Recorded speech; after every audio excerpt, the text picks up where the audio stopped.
दोस्तों नमस्कार, मैं सुनील चौधरी विमर्श मीडिया में आप सभी का हार्दिक स्वागत है। आज मैं बात करने जा रहा हूं 8 मार्च अंतर्राष्ट्रीय महिला दिवस के बारे में। 8 मार्च अंतर्राष्ट्रीय महिला दिवस महिलाओं की आजादी, मुक्ति और बराबरी के हक के लिए यह शुरू किया गया था। यह हमारे समाज में फैले गैर बराबरी का जो विचार है उसके खिलाफ कामगार महिलाओं ने शुरू किया था,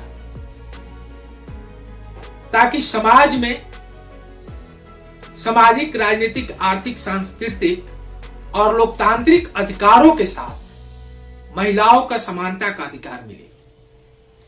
इसी अधिकार को आगे बढ़ाने के लिए भारत ही नहीं बल्कि पूरी दुनिया में 8 मार्च को अंतर्राष्ट्रीय महिला दिवस के रूप में मनाया जाता है, जिसकी शुरुआत एक वामपंथी कार्यकर्ता क्लैरा ज़ेटकिन ने 1910 में शुरू की थी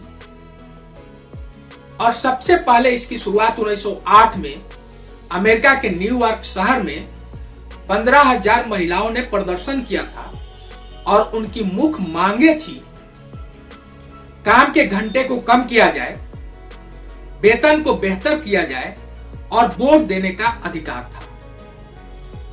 इसके बाद 1911 में ऑस्ट्रिया, जर्मनी, डेनमार्क और स्विट्जरलैंड में महिला प्रदर्शन होती है और महिला दिवस मनाने की शुरुआत होती है। लेकिन विधिवत जो शुरुआत होती है यह 1917 में रूस में जार शासक के खिलाफ महिलाओं ने सड़कों पर उतरा और रोटी और अमन की मांग की। यह रोटी और अमन की जो मांग थी, जिस दिन वह सड़कों पर उतरी उसी दिन को 8 मार्च को अंतर्राष्ट्रीय महिला दिवस के रूप में घोषित किया गया, जिसे संयुक्त राष्ट्र संघ ने 1975 में मान्यता दी और उसके बाद हर वर्ष हम 8 मार्च को अंतर्राष्ट्रीय महिला दिवस के रूप में मनाते हैं। इस दिन को आप देखेंगे कि एक तरफ वह वर्ग है जो कामगार महिलाओं के लिए लैंगिक समानता की बात करता है, उनके अधिकारों के लिए लड़ता है। पूरी दुनिया में खेमेबाजी हुई है इसमें। एक तरफ आप देखेंगे कि इस लोकतंत्र में एक बाजार आया है और यह बाजार किस तरीके से इन महिलाओं के अधिकार के संदर्भ में महिलाओं को एक उत्पाद के रूप में बेच रहा है।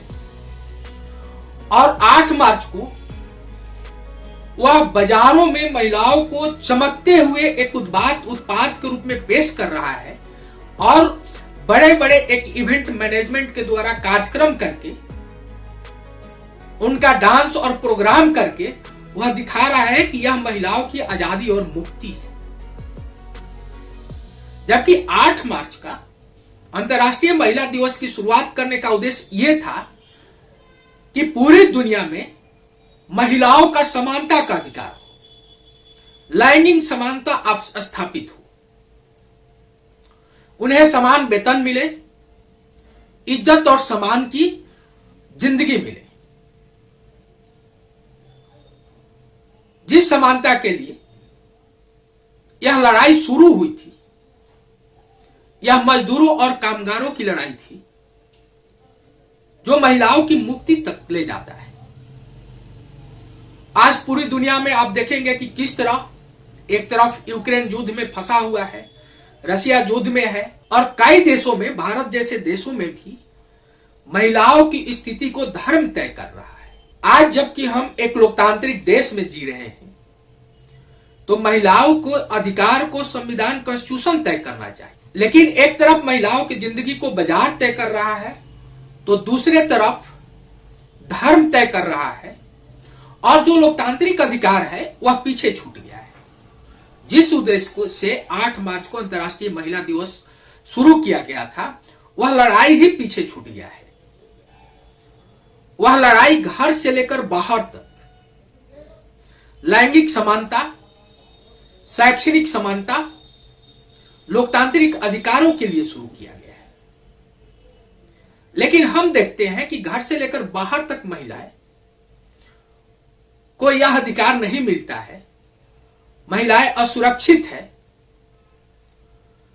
शैक्षणिक माहौल उनको नहीं मिलता है, शिक्षा का अधिकार उनको नहीं मिलता है। आज हम जब डाटा देखते हैं तो हमारा देश भारत सबसे पीछे है। 146 देशों में महिलाओं के स्थान 127वें नंबर पर है। भारत में 57% महिलाएं एनीमिया के शिकार है। और राजनीतिक रूप से हम देखेंगे तो आज भी भारत में 12% प्रतिनिधित्व लगभग हमारे संसद में मिला हुआ है। और हम आधी आबादी की बराबरी की लड़ाई की बात करते हैं। और यह सिर्फ भारत में ही नहीं है, बल्कि विकसित देशों में भी जब हम बराबरी और हिस्सेदारी की बात करते हैं तो यह 50% तक जाना चाहिए था, लेकिन वहां भी 15 से 20% से ज्यादा नहीं गया है। इसका मतलब कि महिलाओं की आजादी का सफर जो है अभी और तय करना है, और यह संघर्ष और आंदोलन से ही तय होगा। यह बाजारों के में प्रदर्शन से नहीं होगा। इसलिए महिलाओं को